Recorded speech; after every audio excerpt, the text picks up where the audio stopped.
All right, fight fans. This next contest is 3 two-minute rounds in the 195-pound weight division. Your referee for this contest is Frank Granillo. Introducing first, fighting out of the blue corner, this man is a Muay Thai fighter. He stands 6 feet 1 inches tall, weighing in at 193 pounds, fighting out of Long Beach, California. Coached by Albert Morales, representing Black House MMA, Chris Anxiety Perez. And introducing his opponent, fighting out of the red corner, this man is a Muay Thai fighter. He stands 6 feet 1 inches tall, weighing in at 195 pounds, fighting out of Long Beach, California, coached by Gerson Chilapaki, representing Fight Solutions HQ, Jimmy Ortiz.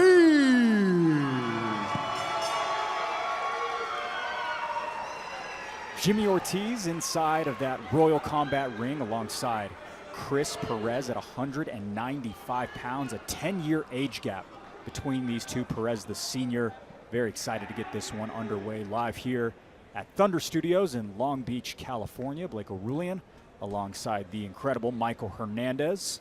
Title bout is up next as well between Stanford Dickson Jr.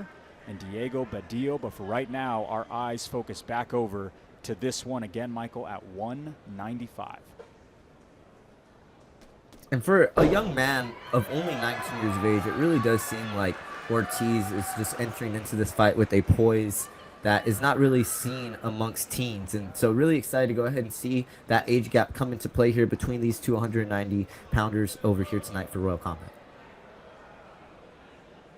Jimmy Ortiz, final steps before we get into this action, really likes to bid for those spinning attacks. We've seen that before. Excited to see what the next 6 minutes could entail between them. Chris Perez trying to stay loose over in his blue corner as well. Frank Granillo, the official for this one. Chris looks ready to go. He looks like he is antsy, and we still got Ortiz going and putting on his headgear. Quick smile and wave on the side of Black House MMA's Perez. Ortiz, like just how I about ready to said, get strapped up. Like how I said, Aurelian, readier than ever was the old Christopher Perez with the old smile and wave. Gotta love the humor from Perez there.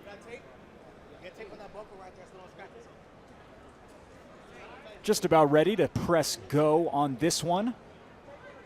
Checking for that mouthpiece before time starts to tick. Actually, a little bit of tape still necessary to get that thing secure on top. Headgear included, as well as shin pads in this one at 195. You know, a little bit of a fun fact about Christopher Perez, showing the love and a little goofiness out there in the ring, but he's actually a stand-up comedian outside of the ring. So definitely not too far away from the performing arts aspect of things. Maybe getting punched in the face is a little outside of his realm, but I think he enjoys it. Really. I'd be very curious to hear a set about the fact that he is a fighter and what that kind of entails. I'm sure it's some good, potent jokes as well. Looks like Chris needs to get some tape as well to secure the lid as well. All right, just about ready to get things up and started between these two. Final instructions. Top of round one of a possible 3 two-minute rounds in this one.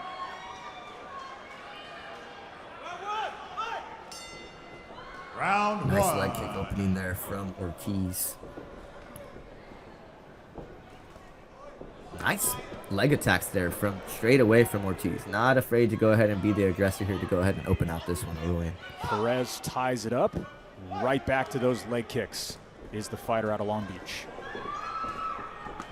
And although I do like the aggressiveness here from Perez, he's got to be careful with that chin. When he was kind of going in with some of those check hooks, he was kind of leaving his chin out there for the taking, and that can be a little bit dangerous as the fight goes on here. Looks like Perez guilty of a low blow. Quick warning on the side of Granillo. Ortiz certainly not comfortable following that exchange. Seemed like Ortiz having some real discomfort with that low blow. I think just catching of the tides of momentum and making it really difficult for him to go ahead and catch his wits about him there was Ortiz. Yeah, and very often with these early on Muay Thai careers, you'll see those clashes, and more than anything, it's moving targets in there, Michael. Coach Shilapake likes what he's seen in a corner from his 19-year-old prospect in Ortiz. He's really been having a solid first round here so far. Yeah, really lots been of action strong on that front foot. Lots of action on his end. Perez tries to pop out a jab, he'll miss.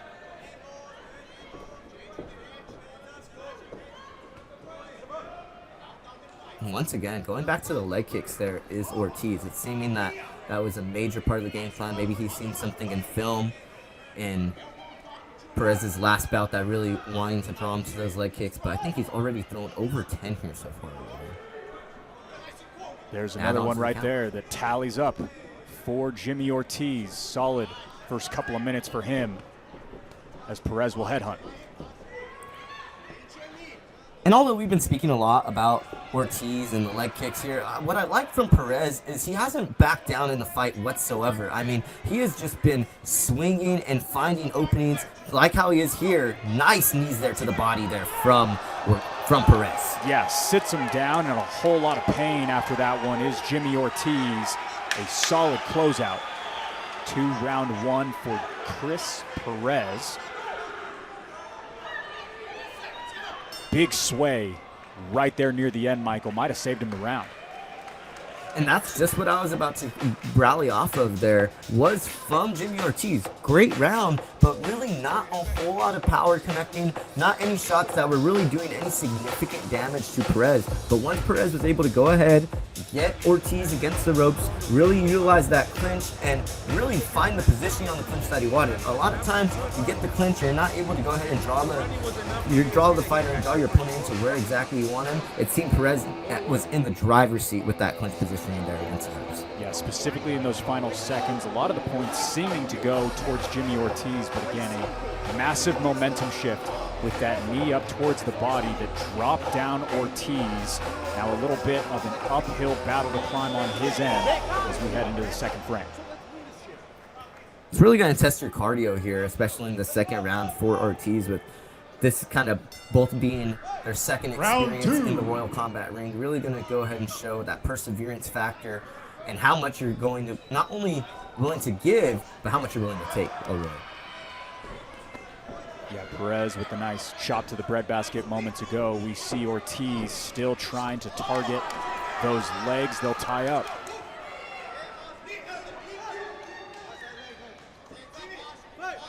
Perez is doing such a good job here so far of utilizing that clinch when he has been in troublesome positions. And low blow there, possibly?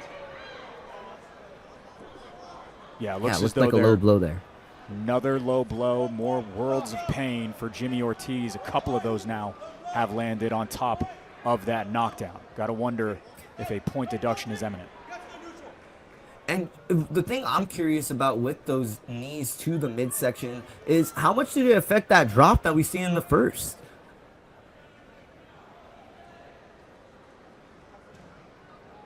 Oftentimes you see a lot of guys get hit to the midsection, then get hit down below. Really takes the wind out of you as a fighter, not only as a fighter, but just in general when you're not in a fight. So you can only imagine when your momentum's going, you got adrenaline pumping through those veins, and you got somebody across from you that's trying to take your head off. Back to the action we go.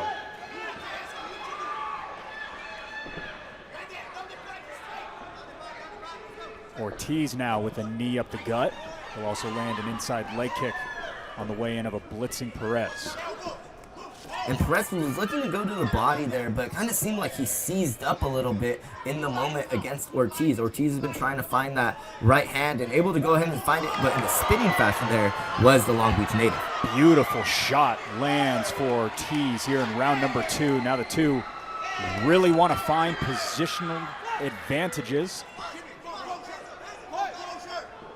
Some knees up the middle once again, up against those ropes. Right over the top as Perez is the aggressor. What I really like from Perez here is he has not abandoned the body through this one. We've kind of seen a little bit of an abandonment of going to the leg kicks here from Jimmy Ortiz. And it may be due to the fact that towards the end of that first, we were starting to see Perez check a lot more of those kicks coming in. Maybe through a little bit of a hesitation to go ahead and throw there. We saw another spinning option by Ortiz. That one doesn't land as Perez tries to pile it on late round 2. More covered up on the side of Jimmy Ortiz. A solid second frame for Chris Perez in Black House MMA, Michael. Chris Perez looked really, really solid in the second here, and I really like his not only attacks to the body, but his aggressiveness. He was really just being ferocious in there against the young Ortiz, and I feel like that's a little bit of that age advantage coming in here.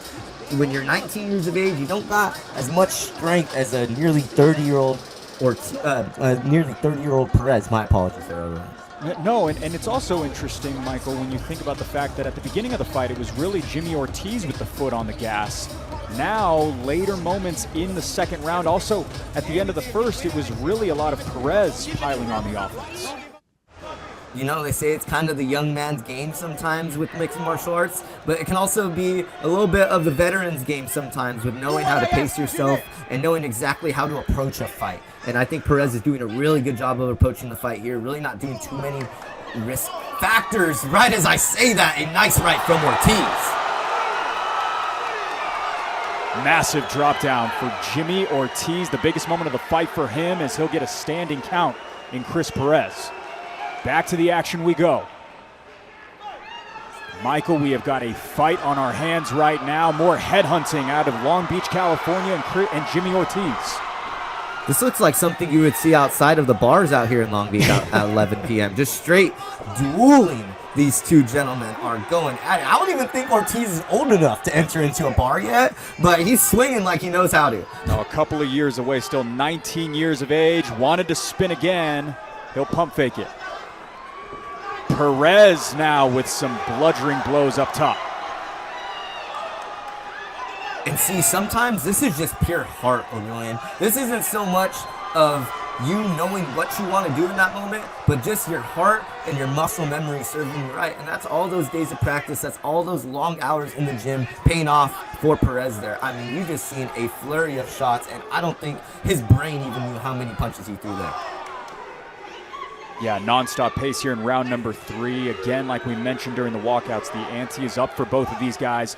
They want their first victory. Who's going to get it? Final seconds. Round number 3. Ortiz did a really good job there. Sneaking in those hooks, just so aggressive here in the closing seconds. As will Perez. They go back and forth with one another. Hands are down for Ortiz as Perez continues to lay it on. My apologies there, not the last 10 seconds, but man, this onslaught from these two has just been so impressive so far, O'Reilly. And this third round's been a spectacle. Look at how exhausted these two are as Perez will slingshot near the end. Question is, who's going to get their hand raised, Michael?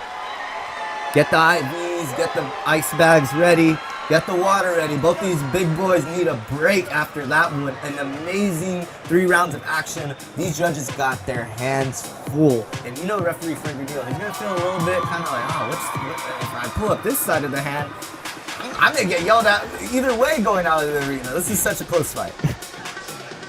What a toss-up between these two. You got to wonder where the ISKA will lean. There were knockdowns in both rounds, one to each side, and then the third and final was an absolute war between them in terms of the output. Very curious where these judges sway, Michael. I wonder how much they're going to lean towards the side of Perez, knowing that Perez was able to go ahead and land a lot of significant shots. I mean, there was some points there where it seemed like Jimmy Ortiz was nearly going to get separated by referee Frank Canillo and almost get counted there. But sure, it really seemed like just Ortiz was able to go ahead and stay in the fight at certain points a little bit more. So it really, I'm really going to be troubled at who's awarded the decision here, Blake.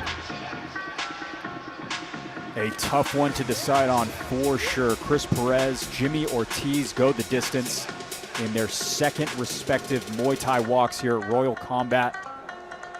All up in the air right now. We'll have to see what Michael DeCamp has in terms of an announcement. But both fighters think they've gotten it done, Michael. All I know is that this is going to make some great stand-up material for our guy, Christopher Perez over there. I mean, how can he not create a fire set off of this one? 10-year age gap in a fight, swinging like it's a bar brawl at the end. I mean, come on. Come on. Round number 3, certainly a good one.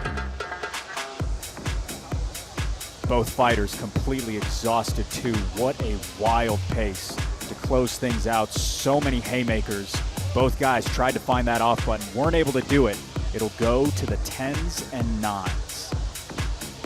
And let me just tell you, although I've only gotten one in-cage experience, and that wait feels like forever. Forever. I can only imagine with how tired both of these gentlemen are, how exhausting it is to go ahead and await this final decision to be read off from Michael DeCamp here. Granillo just about ready to get someone's hand raised. Natasha Krager inside as well. Finishing touches of this one at 195. Again, a title bout is next. Diego Badillo, Stanford Dickson Jr. DeCamp is in. Let's hear from him.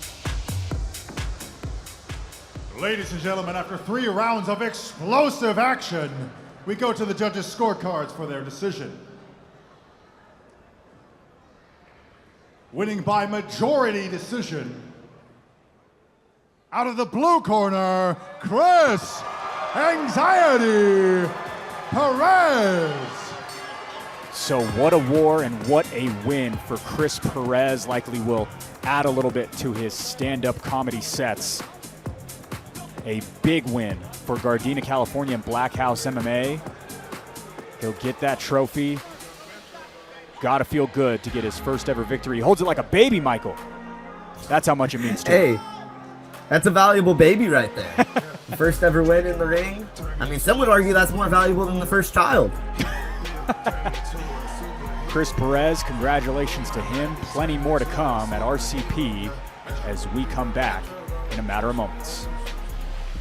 You know what the old saying goes, the child costs more.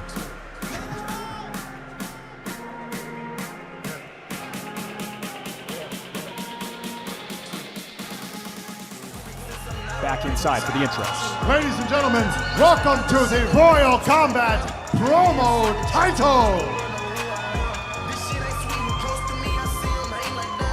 These gladiators are competing for the Royal Combat 170-pound championship belt.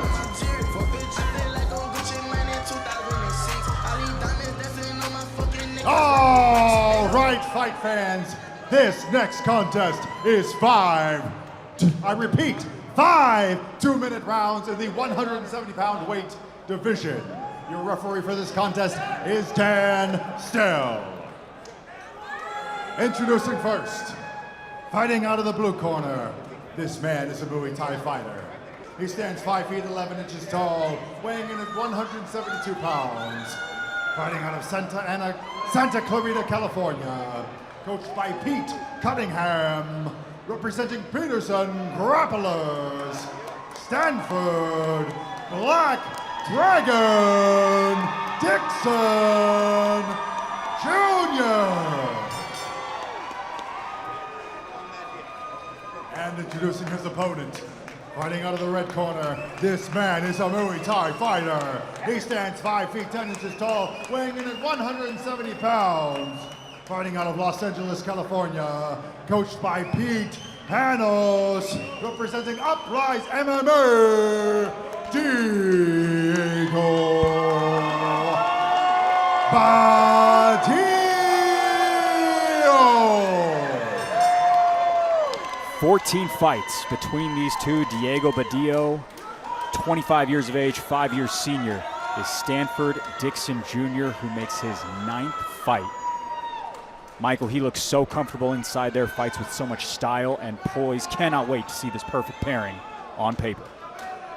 Yeah, both these gentlemen fight in confident but very different Sure. ways, right? So 100%. very, very excited to go ahead and see these two styles clash in the Royal Combat ring here tonight alone.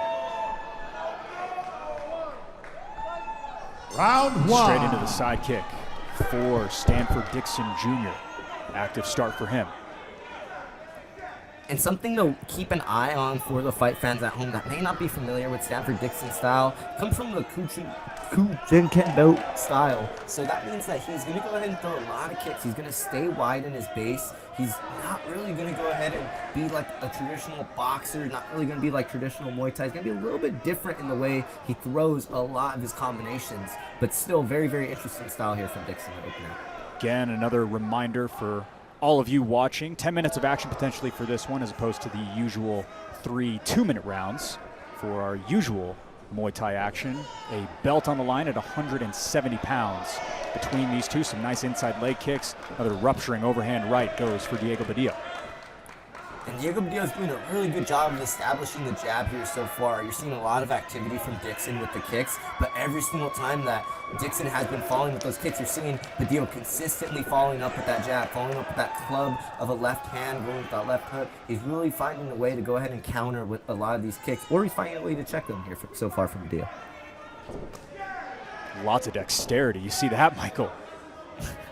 I would not want to be on the other end of one of those kicks. You see Dickson just smiling. That's the scariest part of all of it. Nice kick lands. Nice. Gets some oohs and ahs from this Long Beach crowd. What I really like from Dickson here is he's not fighting empty with the kicks. Like how I stated, he's going to throw a lot of these, but he's keeping the activity to where Badillo really doesn't have an opportunity to strike of his own. If Badillo has to go ahead and enter, he has to enter in and crash, and that's exactly what you're seeing Badillo do here. Certainly been his game plan early on here in round number 1. Some short elbows land as well for the LA fighter. Close of round 1, which has been very exciting. Stanford Dickson Jr. really piling it on in terms of his kicks.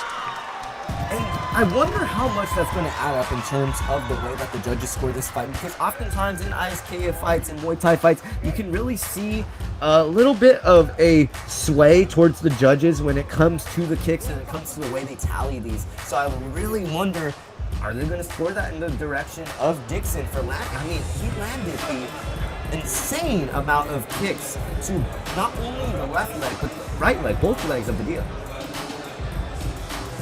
Strong start, but Diego Badillo has gotten his hand raised 5 out of the 6 times that he has stepped in there. Over with Pete Cunningham and Peterson Grapplers out in Santa Clarita, California.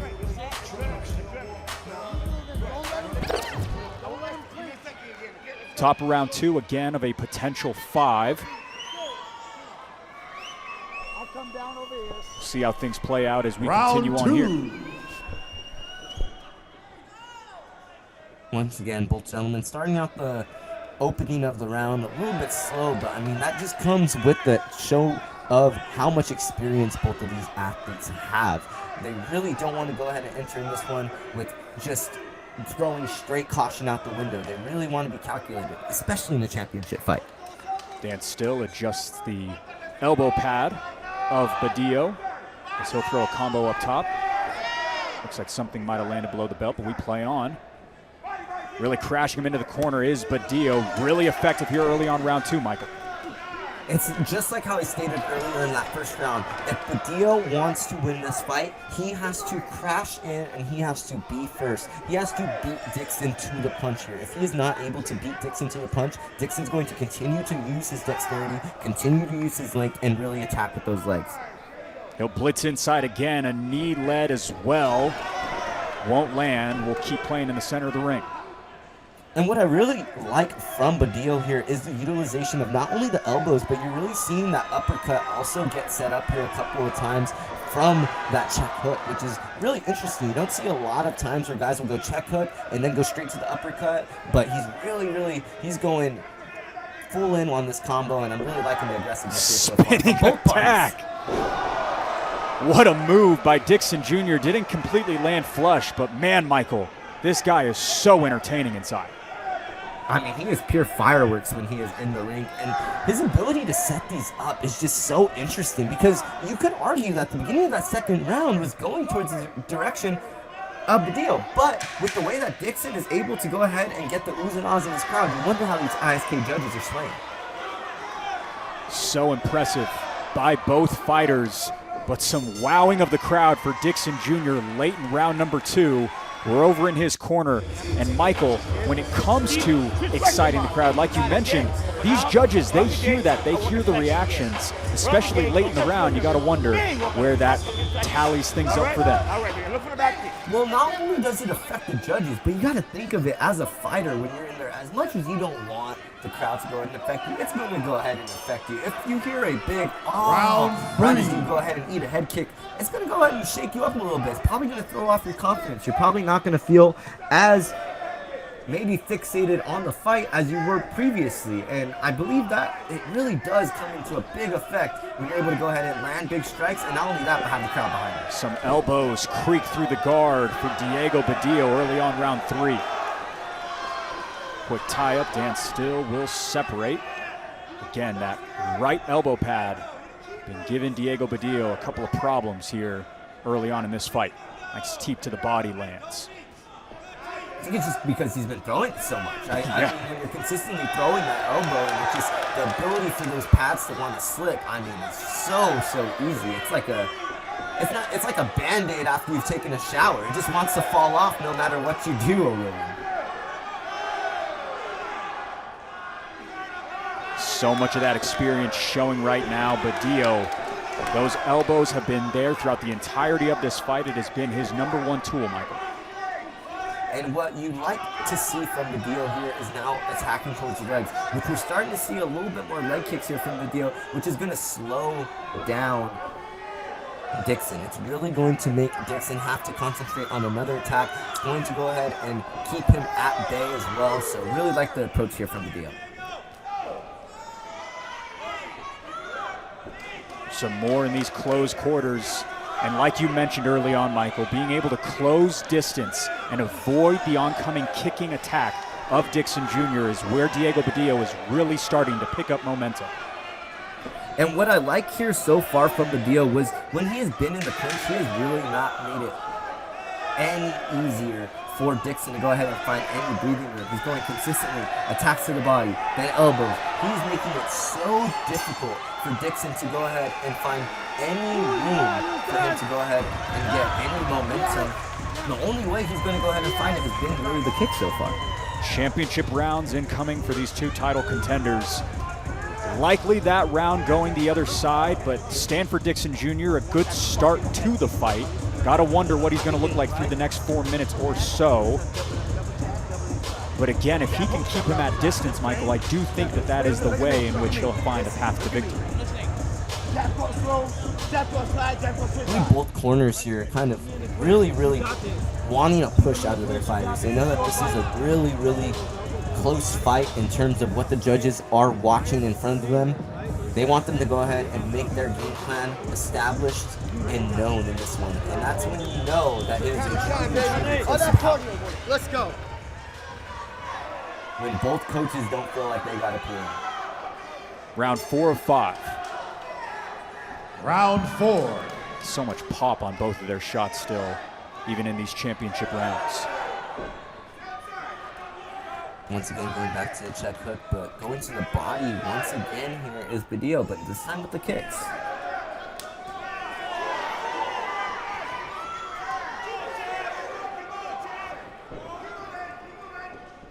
Dickson Jr. there from Dickson. Combos up. Solid sequence for him. Badillo steps inside, lands a knee. And you see Dickson still trying to use those teeps, still trying to go ahead and keep Badillo at bay, but Badillo just utilizing that clinch and really just consistently keeping up the activity. Nice sweep there from Badillo. Car crash between the two 170ers will play on here. Check kick there from Badillo's Dickson. Just once again, I don't know how those legs are able to just consistently keep throwing those kicks. Dickson just has a gas tank of infinity. Throws them like jabs, Michael. I mean, it's been really unbelievable to watch. He gets another one there. And I really believe that just goes back to his base, that Kuchenko style. It's really going to teach you to go ahead and utilize your legs. It's almost, a lot of people like to think of karate as this similar style, but I think Kuchenko really is the original kind of style of utilizing those legs, almost like how you said, as jabs. You're just consistently throwing out kicks. Back in the phone booth, nice knee by Badillo.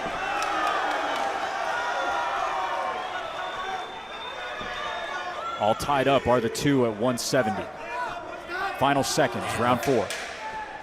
And you see Dickson there trying to go ahead and break from that clinch of Badillo, but it's really seeming like those arms may be starting to wane here as we head into the 5th round. Looks like Badillo got caught beneath the belt right there in the final seconds. Healed over in pain, doesn't look too comfortable headed into the 5th and final. Speak about not comfortable, and you can really tell that Badillo is a little shaken up there. Even though he's standing in the corner, it really seems like he's a little distraught there from the possible low blow that you had just previously. So a 5th and final round. Diego Badillo, the record is 5-1 at 25 years of age. Can he get the job done and get a belt wrapped around his waist at the finale of this one? Stanford Dickson Jr., 4-4, a few more reps on his side, a few more losses as well. It'll come down to these final round. And that could come to play in Dickson's favor here. That's been something I've been wanting to go ahead and bring up as this fight has gone on. The more and more adversity that Dickson faces here, it only goes in his favor compared to if the adversity would go ahead and face the likes of Badillo. Obviously, Dickson is somebody that's had to deal with that before. Badillo's only had that one loss. And when you only have one loss in your record, it's like, just like how the record's showing right in front of you, you've only had one chance to go ahead and experience how to go ahead and battle back from a losing position. And Badillo, really nice sweep there as we're talking about possible Dickson coming back with this one. Foot sweep secured by Badillo, a huge one late in this fight. Nice dig to the body as well by him.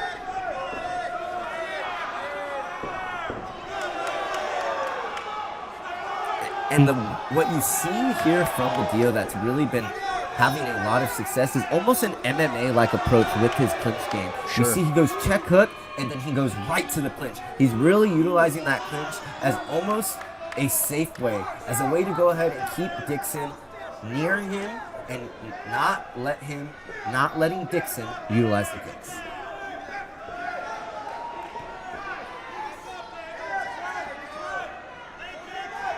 Waning seconds of what has been about 9 minutes of all action. Some knees pile on late. That one, not legal, Michael. And you can tell that was not purposeful there from Sure. the Black Dragon in Dickson. But it just sometimes when you're throwing those knees and you're consistently trying to land on the midsection / stomach, it can go ahead and reach to that private area, and Badillo is definitely a little shaken up. I believe that's the 2nd low blow he has suffered so far within these last 2 rounds. Wits back about him, catches the kick is Badillo. He'll punish over the top. Final 10 seconds of this one. Nice kick to the back leg there of Dickson to go ahead and finish this one off, and I believe these two may go ahead and end this one off on a ferocious note. And right on cue is Dickson. How special are these two at 170? Certainly deserving of this title opportunity. They go all 10 minutes. We will have to see what the commission has to say about this one. Diego Badillo puts his arm up in the air. He's already gotten a belt here at Royal Combat. Can he get another one? We will have to see, barring that judge's decision.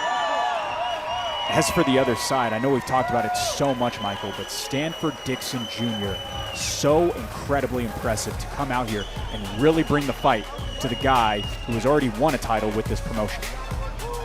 And that can oftentimes be something that's a little bit intimidating when you're going into a fight, right? You're going against the champ, you're going against a guy that's 5-1, right? But Stanford Dickson, really, I know that I was saying they're being calculated, but when you go ahead and you fight confidently, Stanford Dickson had a confident fight out there today. No matter what the results may read off, Stanford Dickson went out there, he established his own game plan, he tried to go ahead and fight out the fight to the best of his abilities, and now it's in the hands of the judges over there. So the Royal Combat belt coming to one of these two at 170. We see Diego Badillo embracing his team over at Uprise MMA here in Los Angeles, California. Pete Hanos alongside plenty of others. The gap between the two as well. So much respect after 10 minutes of action like that. That jab up was crisp. That's a 10 out. That's almost a better jab. I don't know what to say. The fight's better or the jab up? Quick conversation between the two as well. You got to wonder what they're talking about. Probably some of the shots that each other clocked over the past 5 rounds. 5 rounds, so impressive to go with both of these guys who are so talented in those striking skill sets. And a belt is headed home with one of these two. The gloves are off. Dan Still is in the center. And with 10s and 9s in hand, Michael DeCamp makes his way inside as well.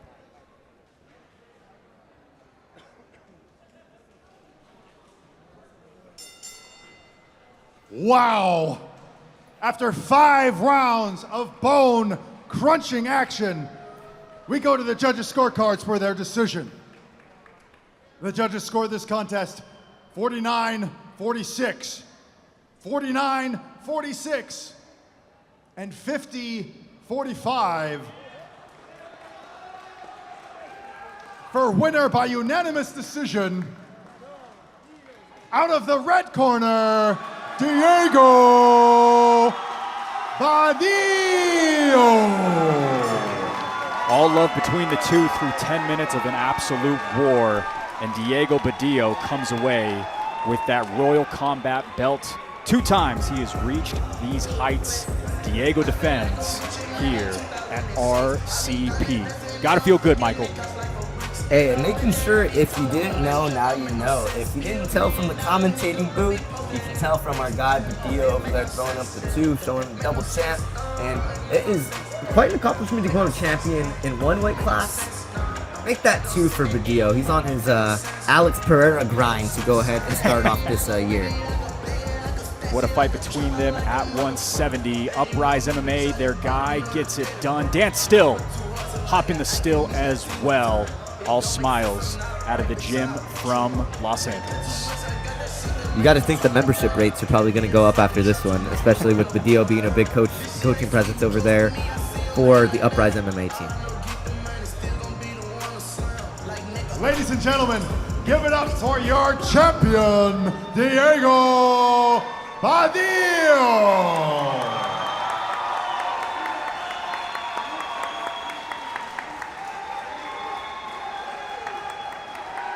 Diego, what an incredible fight from start to finish. I was on the edge of my seat. Tell me, what's your cardio routine like? You seem like you never got tired. A lot of sprints, uphill sprints. I do them with my wife. I take her with me in the mornings, and we do sprints up a hill, like up a whole street. A lot of those, a lot of pad work, a lot of just work, a lot of it. You know what they say, those who cardio together stay together. Now, Diego, I believe it was in the 2nd round, it looked like fight choreography. Stanford threw a roundhouse kick at your head, and you perfectly ducked under it. It would have taken your head clean off, and it missed you by that much. What was going through your head at that moment? In my head, I was like, oh shit, I gotta close the distance because I can't be here in this kicking range. I gotta not get hit by those. So that's when I decided to go in and be in punching and clinch range, you know? Now, Diego, you got tagged a few times. What happened, and how are you feeling now? Honestly, I got hit with a head kick. I think it landed, but in the moment, it just felt like a punch. So I just kept going. I didn't think about it too much. I was like, okay, got tagged. I'm still good. Let me just push onwards and not stop. Tell me, how does it feel wearing that belt? Feels amazing. Quick story, I don't want to take too much of your time, but my friend, he almost died. He's in the hospital right now. I walked out to his favorite song, so I told him I was going to win this fight and I was going to, do it for him. And he's currently in the hospital and he's better, but this fight was for him, and I just had to give it my all. That's it. That's wonderful. That's wonderful. I hope your friend has a speedy recovery. Diego, what do you have to say to your fans right now? I love all you guys, and thank you so much for your support, and thank you for just everything, all my teammates and all the people that support me. Your love means a lot to me. I really appreciate it. It keeps me going. What is next for Diego Badillo? I'm going to be the world champion one day, so I'm just going to keep working towards that goal. Ladies and gentlemen, give it up for your champion, Diego Badillo. Gonna be a world champion someday. Diego Badillo gets the job done, sprints with the wife uphill. Certainly helped him as well. Congratulations to him and their entire Uprise MMA crew. Yeah, huge win there for Badillo.